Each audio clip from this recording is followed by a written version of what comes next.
सबसे पहले इस टाइटल को देखते हैं। प्रेसिडेंशियल, राष्ट्रपति से संबंधित। फेलनी, फेलनी का मतलब होता है महाअपराध, कोई बहुत ही बड़ा गंभीर अपराध, उसको हम बोलते हैं फेलनी। तो यहाँ हम बात करने वाले हैं अमेरिका के राष्ट्रपति डोनाल्ड ट्रंप के संबंध में। ट्रंप्स लीगल ट्रेवल्स, कि डोनाल्ड ट्रंप की जो कानूनी डिफ़िकल्टीज़ हैं, ट्रेवल्स का मतलब होता है डिफ़िकल्टीज़। कुड यहाँ पे आया है पॉसिबिलिटी के लिए। पोलराइज, पोलराइज का मतलब होता है दो ध्रुवों में बांट देना, यानी कि जैसे लोग हैं और वे धर्म के नाम पर, भाषा के आधार पर, मतलब किसी भी आधार पे दो भागों में बट जाएं, उसको हम बोलते हैं पोलराइज, ध्रुवीकरण। पब्लिक डिस्कोर्स, पब्लिक डिस्कोर्स का मतलब होता है कि एक तरह की पॉलिटिकल डिबेट जो होती है, जो डिस्कशन होता है, वाद विवाद होता है, उसको हम बोलते हैं पब्लिक डिस्कोर्स। अहेड ऑफ का मतलब है के पूर्व, के पहले, यूएस इलेक्शन। कि डोनाल्ड ट्रंप की जो कानूनी डिफ़िकल्टीज़ हैं, वे जो भी डिबेट हैं उस डिबेट को पोलराइज कर सकती है यूएस इलेक्शन के पहले, यानी कि अमेरिकी जो चुनाव होने हैं उनके पहले ये जो पब्लिक डिस्कोर्स होते हैं, यानी कि जो डिबेट होती है नेताओं के बीच में, तो ये डिबेट जो है ये एक तरीके से पोलराइज हो सकती है, यानी कि जनता जो है ट्रंप की कानूनी डिफ़िकल्टीज़ के कारण पोलराइज हो सकती है। Donald Trump is now the first ever former US president to become a convicted. Convicted का मतलब होता है जिसका दोष सिद्ध हो गया है। कन्विक्टेड फेलन का मतलब है अपराधी। After a New York state jury returned a guilty verdict. देखो, रिटर्न अ वर्डिक्ट, इसका मतलब होता है, ये देखो लिखा हुआ है ना, रिटर्न अ गिल्टी वर्डिक्ट। तो जब हम बात करते हैं return a verdict, return a sentence, तो इसका मतलब ये होता है ये डिसाइड करना कि कोई व्यक्ति गिल्टी है या नहीं है और उसे क्या पनिशमेंट दिया जाना चाहिए। तो न्यूयॉर्क के जज ने डोनाल्ड ट्रंप को एक तरह से गिल्टी ठहराते हुए ये फैसला दिया है for all 34 charges in the case, यानी कि वो केस जिस केस में उनके अगेंस्ट कितने आरोप थे, 34 आरोप थे, रिलेटिंग टू, और ये केस किस चीज़ से संबंधित था, हश मनी। देखो, हश मनी होती है एक तरह की रिश्वत जो कि आप किसी को चुप करने के लिए देते हो। That he paid to adult film star Stormy Daniels in 2016। तो उनके ऊपर जो है ये केस था, इस तरह के आरोप थे कि हश मनी जो है डोनाल्ड ट्रंप के द्वारा दी गई, किसे, adult film actor stormy Daniels को। कब, 2016 में। तो ये जो पूरा की पूरा केस था, इससे संबंधित जो 34 आरोप थे, इसके संबंध में गिल्टी वर्डिक्ट एक तरह से डोनाल्ड ट्रंप को दोषी मानते हुए जो है फैसला दिया गया है। तो ऐसा जो फैसला पाने वाले हैं डोनाल्ड ट्रंप जो है पहले अमेरिकी, आप कह सकते हो कि पूर्व राष्ट्रपति, फॉर्मर यूएस प्रेसिडेंट का मतलब है कि भाई वो जो है अमेरिका के राष्ट्रपति रह चुके हैं। तो ऐसे पहले farmer US president Donald Trump बन गए हैं जो कि कन्विक्टेड हैं, यानी कि जिनकी दोष सिद्धि हो गई है इस तरह के केस में। Mr Trump has thus been found guilty. तो इस प्रकार से अब तक हम क्या देखते हैं कि डोनाल्ड ट्रंप को जो है गिल्टी पाया गया है, not only of the relatively less serious charge of falsifying business records. Mr. Trump has thus been found guilty not only of the relatively less serious charge of falsifying. देखो, falsify का मतलब होता है किसी चीज़ को झूठा बनाना। तो अब तक जो है मिस्टर ट्रंप जो है न केवल इस बात के दोषी पाए गए हैं, किस बात के, रिलेटिवली का मतलब होता है तुलनात्मक रूप से, लेस सीरियस चार्ज मतलब इस तरह के भी चार्ज उनके ऊपर थे, और इनको ज़्यादा गंभीर प्रवृत्ति के चार्ज हम नहीं कह सकते। किस प्रकार के? कि उन्होंने जो बिजनेस रिकॉर्ड्स होता है उसको झूठा करने का प्रयास किया, उसमें गड़बड़ी करने का प्रयास किया। तो ये ज़्यादा गंभीर प्रवृत्ति का अपराध नहीं है, इसमें ऐसा नहीं है कि आपको बहुत ही गंभीर सज़ा भुगतनी पड़ेगी। तो एक तो ये आरोप भी उनके ऊपर रहा है, but also the damaging charge of election fraud. लेकिन मिस्टर ट्रंप जो हैं इस बात के भी दोषी पाए गए हैं। बट ऑल्सो देखो, इस बात के तो वे दोषी पाए ही गए हैं क्या, कि बिजनेस रिकॉर्ड्स को उन्होंने जो है एक तरह से तोड़ा मरोड़ा या उसको झूठा करने का प्रयास किया। इस बात के भी वे दोषी पाए गए हैं कि इसके damaging charge of election fraud, की उन्होंने इलेक्शन फ्रॉड किया, इलेक्शन में गड़बड़ी की। और ये इलेक्शन फ्रॉड जो है किस चीज़ से लिंक है, किस चीज़ से जुड़ा हुआ है? His attempt to hide such information from voters. यानी कि बिजनेस रिकॉर्ड्स में जो भी उन्होंने धांधली की, ये धांधली करने के बाद में उन्होंने प्रयास किया छिपाने का, टू हाइड सच इन्फॉर्मेशन, इस तरह की इन्फॉर्मेशन उन्होंने जो है वोटर्स से छिपाई। ऑन द ईव ऑफ का मतलब होता है के पहले, on the eve of the 2016 election, कि 2016 के चुनाव से पहले उन्होंने इस तरह की जो इन्फॉर्मेशन थी वो वोटर्स से छिपाई। अब देखो,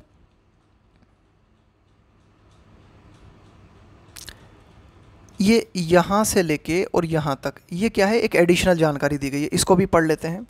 अब देखो, फाल्सीफाइंग बिजनेस रिकॉर्ड्स, यानी कि जो भी उनके बिजनेस रिकॉर्ड्स हैं उनको उन्होंने जो है तोड़ा मरोड़ा या उनको थोड़ा सा उसमें गड़बड़ी की।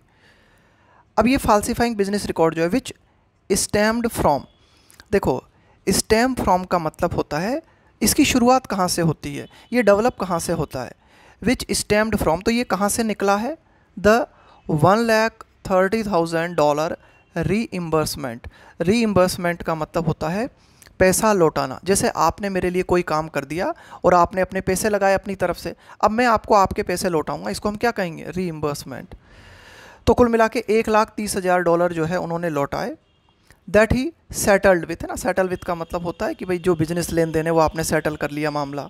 हिज फॉर्मर का मतलब है पूर्व lawyer Michael Cohen after the pay out to miss Daniels following their alleged affair in 2006, कि कथित तौर पे, देखो अलीज्ड अफेयर का मतलब है एक तरह का कथित अफेयर। तो देखो इनके जो पूर्व लॉयर थे माइकल कोहेन, इन्होंने क्या किया था? पे आउट का मतलब एक तरह से भुगतान, इन्होंने मिस डैनियल्स को पैसे दिए थे। और तो कुल मिला के क्यों देने पड़े थे ये पैसे? Following their alleged affair in 2006, कि कथित तौर पर डोनाल्ड ट्रंप और मिस डैनियल्स जो हैं 2006 के दौरान इनका ये जो अफेयर था उस दौरान जो है हश मनी दी गई थी, और ये हश मनी डोनाल्ड ट्रंप के जो लॉयर हैं माइकल कोहेन उनके द्वारा दी गई थी। और फिर इस पैसे को डोनाल्ड ट्रंप ने जो है लौटाया था, और ये कितनी मनी थी? $130,000। और फिर इस रिकॉर्ड को जो है फाल्सीफाई किया गया, इसको जो है झूठा बनाया गया। तो ये हो गया हमारा यहाँ तक। अब आगे देखते हैं। द जज हैज सेट सेंटेंसिंग। सेंटेंसिंग का मतलब होता है सज़ा सुनाना। तो कुल मिला के ये फैसला तो आ गया है कि भाई डोनाल्ड ट्रंप जो है वे दोषी पाए गए हैं, लेकिन अभी सज़ा नहीं सुनाई गई है ना। सेंटेंस को मतलब बोलते हैं हम सज़ा सुनाना। तो जज हैज सेट सेंटेंसिंग फॉर जुलाई 11, तो 11 जुलाई जो है सेट की गई है सज़ा सुनाने के लिए। Just ahead of, ahead of का मतलब है के पहले, ठीक पहले, किस चीज़ के ठीक पहले? Of the Republican national convention का मतलब होता है मीटिंग इन मिलवॉकी। अब देखो ये एक जगह का नाम है मिलवॉकी, कि रिपब्लिकन नेशनल यानी कि जो रिपब्लिकन्स हैं उनके जो लीडर्स हैं उनकी एक मीटिंग होनी है मिलवॉकी में, उसके ठीक पहले जज ने सज़ा सुनाने का तय किया है। वेयर, अब ये देखो मिलवॉकी, वेयर जहाँ पर कि पार्टी लीडर्स आर एक्सपेक्टेड, ऐसी उम्मीद है कि जो रिपब्लिकन पार्टी से जुड़े हुए जो भी लीडर्स हैं वे इकट्ठा होंगे और वे नॉमिनेट करेंगे मिस्टर ट्रंप को as their candidate for the presidential race. यानी कि जो रिपब्लिकन्स हैं ऐसी उम्मीद है कि जुलाई में उनकी मीटिंग होगी और उस मीटिंग में जो भी रिपब्लिकन लीडर्स हैं वे मिस्टर ट्रंप को अपने राष्ट्रपति उम्मीदवार के रूप में नॉमिनेट करेंगे, नामांकित करेंगे। While the charge of falsifying business records is punishable by potentially का मतलब होता है संभावित रूप से, possibly कितना हो सकता है ना, इस तरह से, 4 years in prison। देखो, जो भी बिजनेस रिकॉर्ड्स हैं उनको फाल्सिफाई करना, ये जो अपराध है ये पनिशेबल है, यानी कि इसके तहत आपको दंड दिया जा सकता है। कितना? संभावित रूप से आपको जो है इस तरह के अपराध के लिए 4 साल तक जेल में रहना पढ़ सकता है। एट द सेंटेंसिंग हियरिंग, देखो सेंटेंसिंग का मतलब हो गया सज़ा सुनाना, हियरिंग का मतलब हो गया सुनवाई। इट इज़ लाइकली दैट, लेकिन 11 जुलाई को जब ये सज़ा सुनाने की सुनवाई होगी उस टाइम पर ये लाइकली है, लाइकली का मतलब होता है ऐसा होने की संभावना है। दैट कंसीडरिंग का मतलब होता है इस बात को ध्यान में रखते हुए, Mr Trump's age of 77 years, कि इस बात को ध्यान में रखते हुए कि मिस्टर ट्रंप जो हैं उनकी एज कितनी है? 77 ईयर्स। इसके अलावा the lack of a previous conviction and, इसके अलावा इस बात का अभाव होना, क्या? कि डोनाल्ड ट्रंप जो हैं पहले कन्विक्ट करार नहीं दिए गए हैं ना, पहले उनका जो है कन्विक्शन नहीं हुआ है किसी अपराध में, उनको जो है दोष सिद्ध नहीं हुआ है उनका अपराध है ना पहले। And non violent nature of the crimes, इसके अलावा ये जो बिजनेस रिकॉर्ड्स को झूठा बनाने का जो क्राइम है इसकी प्रकृति कैसी है? नॉन वायलेंट, ये कोई हिंसक अपराध नहीं है। तो इन बातों को ध्यान में रखते हुए द जज में simply impose a fine, impose a fine का मतलब है फाइन लगा देना, पेनल्टी लगा देना। तो इन चीज़ों को ध्यान में रखते हुए हो सकता है कि जज सिर्फ उनके ऊपर एक पेनल्टी लगाएं या फिर उनको जो है प्रोबेशन में डाल दें। प्रोबेशन का मतलब होता है परिवीक्षा अवधि, परिवीक्षा अवधि का मतलब होता है अ पीरियड ऑफ टाइम, एक समय, मतलब एक टाइम फिक्स कर दिया जाता है 6 महीने, साल भर, 2 साल, कि इस समय के दौरान क्रिमिनल जो है अच्छे से बिहेव करेगा और किसी तरह का कोई क्राइम नहीं करेगा। यदि उसने अच्छे से बिहेव नहीं किया, किसी तरह का कोई क्राइम किया, तो उसे जो है जेल में सज़ा सुनाई जा सकती है, जेल में डाला जा सकता है। तो उसको बोलते हैं प्रोबेशन। वो एक समय होता है, आपका पीरियड ऑफ टाइम होता है जिस समय क्रिमिनल को अच्छे से बिहेव करना होता है, ताकि और उसको जो है ना फिर जेल में नहीं भेजा जाता उस टाइम पे। तो या तो उनका जो है प्रोबेशन अवधि जो है वो सुनाया जा सकता है सज़ा के दौरान, या एक सिंपली पेनल्टी लगाई जा सकती है।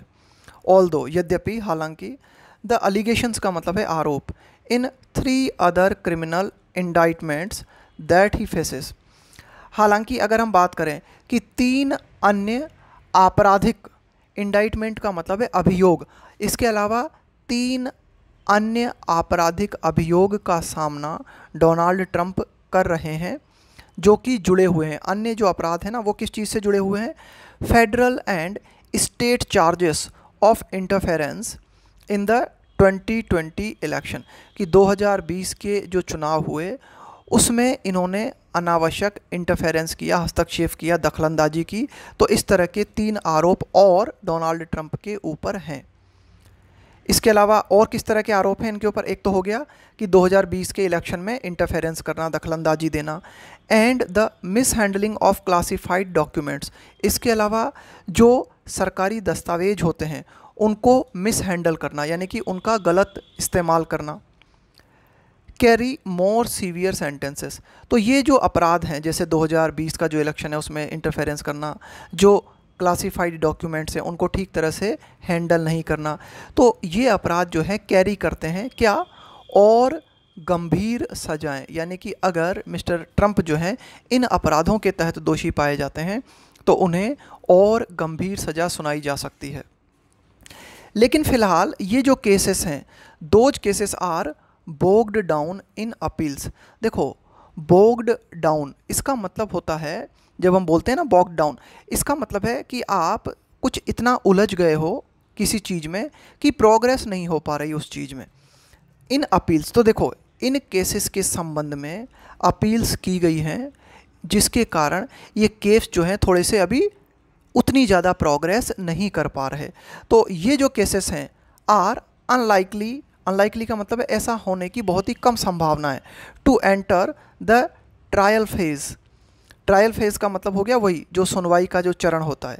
बिफोर द नवंबर 5 इलेक्शन, कि 5 नवंबर का जो इलेक्शन होना है उसके पहले ये जो केसेस हैं इन पर सुनवाई हो पाएगी, इस बात की संभावना बहुत कम है। हालांकि ये जो केसेस हैं ये केसेस जो हैं सीरियस हैं, इनके तहत उन्हें जो है सज़ा गंभीर हो सकती है। अंडर द यूएस कॉन्स्टिट्यूशन, कि अमेरिका के संविधान के तहत the only conditions that presidential candidates would have to meet, would have to meet का मतलब है जिनका पालन आपको करना होगा, जिनका पालन आपको करना पड़ेगा। टू सीक, सीक का मतलब होता है चाहना। Election to the Oval Office, Oval Office क्या होता है? वो ऑफिस जहां अमेरिकी राष्ट्रपति अपना काम करता है। तो कुल मिला के अगर आप चाह रहे हो कि ओवल ऑफिस तक आप पहुंचो, तो यानी कि प्रेसिडेंशियल कैंडिडेट्स जो है उसको किन कैंडिडेट उसको किन कंडीशंस को मीट करना होगा, यानी कि वे कौन सी कंडीशंस हैं जिन्हें अमेरिका का राष्ट्रपति बनने के लिए आपको पूरा करना होगा। तो वे कंडीशंस सिर्फ इतनी सी है दैट दे मस्ट बी, यानी कि जो प्रेसिडेंशियल कैंडिडेट है, be a natural born citizen, एक तो उसे अमेरिका का जो है नेचुरल बॉर्न सिटीजन होना चाहिए कि भाई अमेरिका में वो पैदा हुआ है। बी एटलीस्ट 35 ईयर्स ओल्ड, उसकी उम्र जो है मिनिमम 35 साल होनी चाहिए। And must have been a US resident, इसके अलावा एक और कंडीशन है कि वह 14 साल से अमेरिका का निवासी रहा हो। एंड मस्ट हैव बीन यानी कि वो रहा हो क्या, अ US resident for at least 14 years. तो सिर्फ इन कंडीशंस को आपको फॉलो करना है और आप जो है प्रेसिडेंशियल, अमेरिका के प्रेसिडेंशियल कैंडिडेट के लिए जो है उम्मीदवार बन सकते हैं।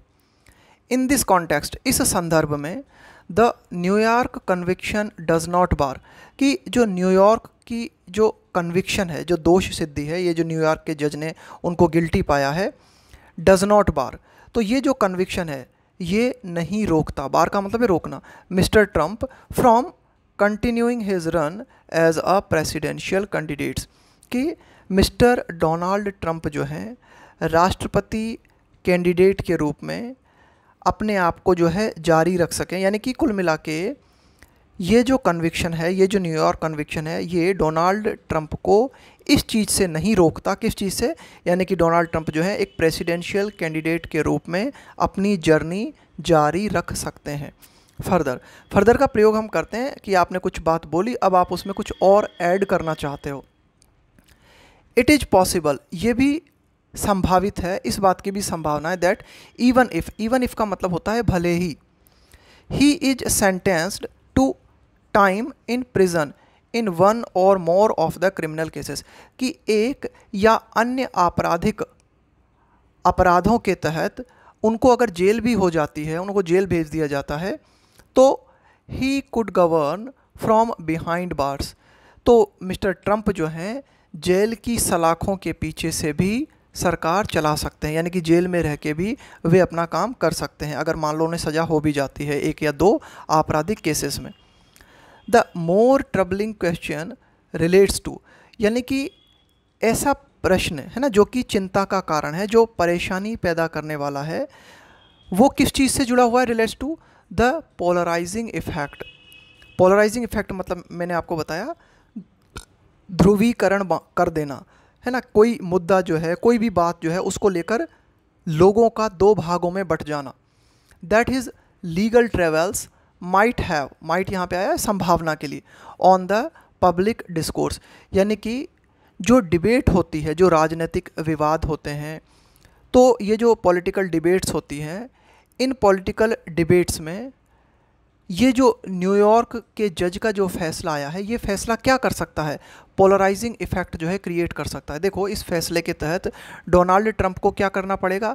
कई तरह की कानूनी डिफ़िकल्टीज़ का सामना करना पड़ेगा।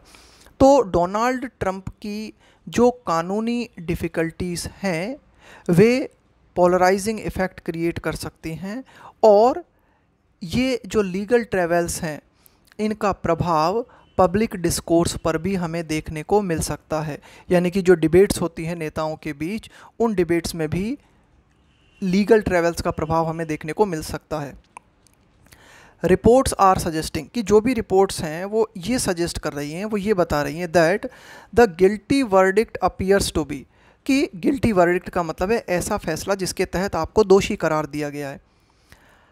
तो ये जो गिल्टी वर्डिक्ट है प्रतीत होता है to be helping to unify the Republican party's disparate factions. Disparate का मतलब होता है डिफरेंट, उसको हम बोलते हैं disparate, different in every way. Faction का मतलब हो गया गुट, समूह। यानी कि ये जो गिल्टी वर्डिक्ट है ये ऐसा प्रतीत हो रहा है, यूनिफाई करने का मतलब होता है एकजुट करना, संयुक्त करना। The Republican party's disparate faction, कि रिपब्लिकन पार्टी के जो अलग अलग गुट हैं वे इस गिल्टी वर्डिक्ट के कारण एक होते हुए नज़र आ रहे हैं। एज, जैसा कि हम क्या देखते हैं, GOP ऑफिशियल। GOP किसके लिए कहा गया है? रिपब्लिकन पार्टी के लिए। GOP का मतलब है ग्रांड ओल्ड पार्टी, है ना। रिपब्लिकन पार्टी जो है ना उसको बोलते हैं GOP, ग्रांड ओल्ड पार्टी। जैसा कि हम क्या देखते हैं कि जो रिपब्लिकन पार्टी के अधिकारी हैं GOP officials across the political spectrum, spectrum का मतलब हो गया पूरी रेंज, यानी कि जो पूरा की पूरा राजनीतिक क्षेत्र है, जो पूरी राजनीतिक रेंज है ना, उसमें जो भी GOP ऑफिशियल्स हैं रैलीड बिहाइंड।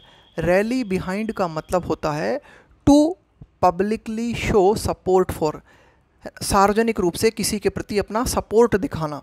दे आर एम्बैटल्ड, एम्बैटल्ड का मतलब होता है having a lot of problems और डिफ़िकल्टीज़, कि आपको कई तरह की डिफ़िकल्टीज़ या प्रॉब्लम्स का सामना करना पड़ रहा है। प्रिजम्पटिव, प्रिजम्पटिव का मतलब होता है संभावित, है ना, जिसके बारे में आपने अनुमान लगा लिया है। प्रेसिडेंशियल नॉमिनी, तो डोनाल्ड ट्रंप, नॉमिनी का मतलब हो गया कि भाई आपका जो उम्मीदवार है। तो कुल मिला के डोनाल्ड ट्रंप के संबंध में हम यहाँ पे बात कर रहे हैं, डोनाल्ड ट्रंप के संबंध में हम यहाँ पे बात कर रहे हैं, जो कि संभावित राष्ट्रपति के उम्मीदवार हैं और वो कई परेशानियों में घिरे हुए हैं। तो उनके प्रति सार्वजनिक रूप से सपोर्ट दिखाया जा रहा है, किनके द्वारा? GOP ऑफिशियल्स के द्वारा। और जो डिफरेंट, देखो एक ही पार्टी होती है और उसमें छोटे छोटे गुट बने हुए होते हैं, तो वे जो सारे डिस्पैरिट गुट हैं वे एक तरह से यूनिफाई होते हुए नज़र आ रहे हैं। किस चीज़ के कारण? इस गिल्टी वर्डिक्ट के कारण। इक्वली, साथ ही साथ इस बात को भी हम देखें, है ना, ये भी एक बात जो है बराबर ही अपना महत्व रखते हैं। Equally poll surveys in swing states, देखो स्विंग स्टेट्स उन राज्यों को कहा जाता है अमेरिका के जहां अमेरिका की जो दोनों बड़ी पॉलिटिकल पार्टीज़ हैं उनका दोनों का समान प्रभाव है। यानी कि ऐसे राज्य जो कि डिसाइडिंग फैक्टर होते हैं राष्ट्रपति के चुनाव में, उनको बोलते हैं swing states.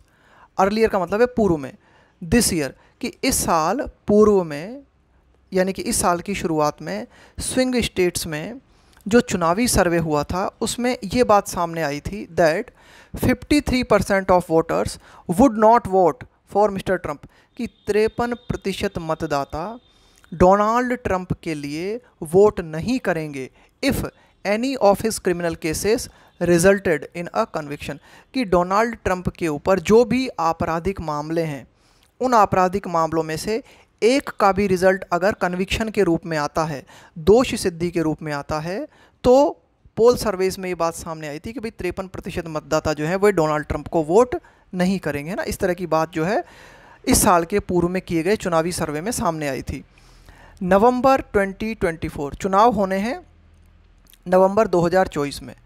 Might be the best and final opportunity, कि संभावित रूप से ये जो नवंबर 2024 है might be the best and final opportunity, ये बहुत ही बेस्ट और एक फाइनल अवसर हो सकता है कि जो अमेरिकन वोटर्स हैं, यानी कि अमेरिकन वोटर्स के लिए एक फाइनल अपॉर्चुनिटी हो सकती है कि अमेरिकन वोटर्स को क्या करना होगा नवंबर 2024 में?